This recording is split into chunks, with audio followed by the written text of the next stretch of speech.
Well, thank you very much, Mr. Chairman. Thank you, gentlemen. Mr. Clark, you and your colleagues did a superb job.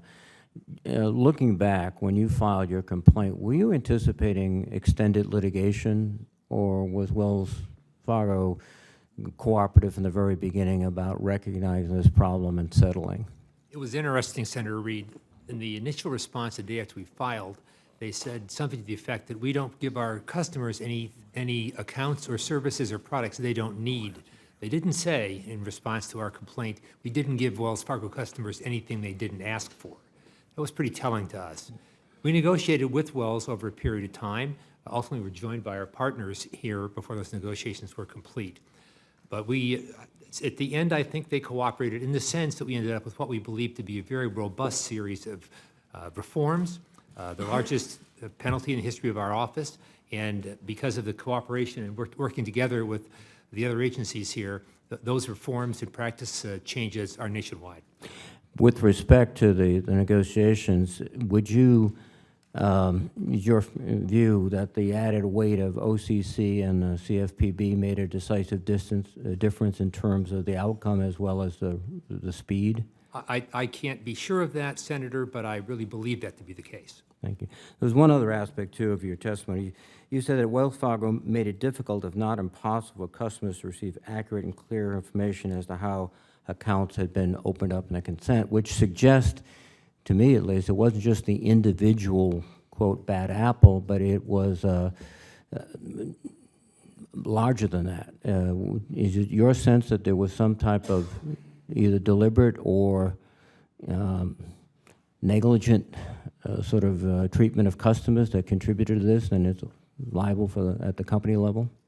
Yes, I do, Senator, in this sense, that customers would go into Wells Fargo's branches, would ask about accounts, they got their statements either electronically or in paper, couldn't figure out what was going on, and they just couldn't get clear answers.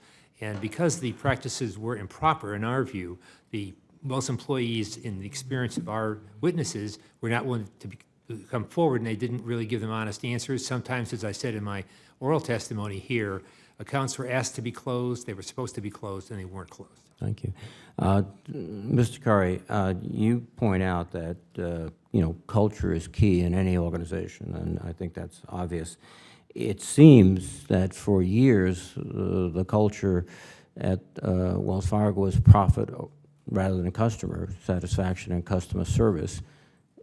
Do you think that's changed, or is that an accurate view of what's happening recently? I think this episode indicates how important it is, in fact.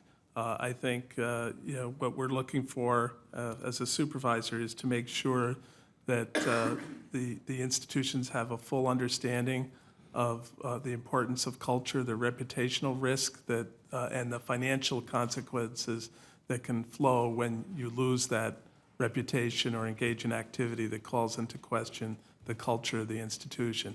And again, our focus is making sure that they have the appropriate oversight structure, incentives. Incentive programs compensation programs are something that we look at very closely in our heightened standards program, because it does guide and dictate the culture of the institution. One of the impressions that emerges, I think, not just myself, but across a wide spectrum of opinion, is that the company might have been whispering about ethical standards and treating the customer right, but they were shouting about, this is the way you make money, sell more of these. Is that fair? I think that's possible, yes.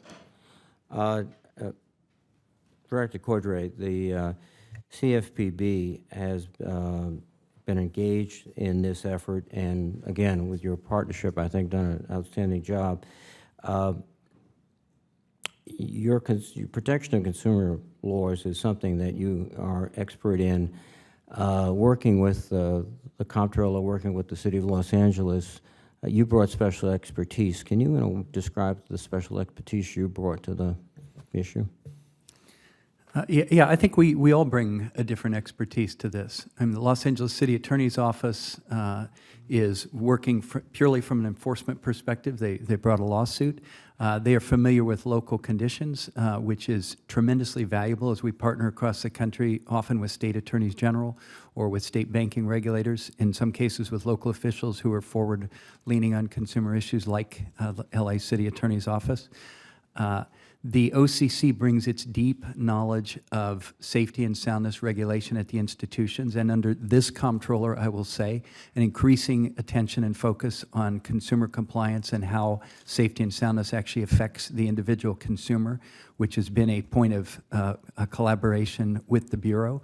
I think what we bring to this is we bring both unique ability to engage not only in supervisory but also enforcement activity, and we do both frequently. The fact that we have separate laws that we can enforce here, including identifying abusive practices, which is alone an authority granted to this agency, that we also bring a consumer-focused perspective and market analysis and expertise, and the ability to use our CID power aggressively, even outside the scope of a lawsuit, in order to get information and process that information. And I think we brought those tools to the table. Each of these other teams brought their tools to the table. Together, it makes for a strong result. If you look back at our enforcement actions over our 5 years, many of them have been done with partners. Many of them, I can tell you, almost all of them have been more effective for doing that. Sometimes it takes a little longer because working back and forth with other offices takes certain procedures and other things to get into place. But it is always the best answer if we can do it well, and people did it well here. Thank you very much.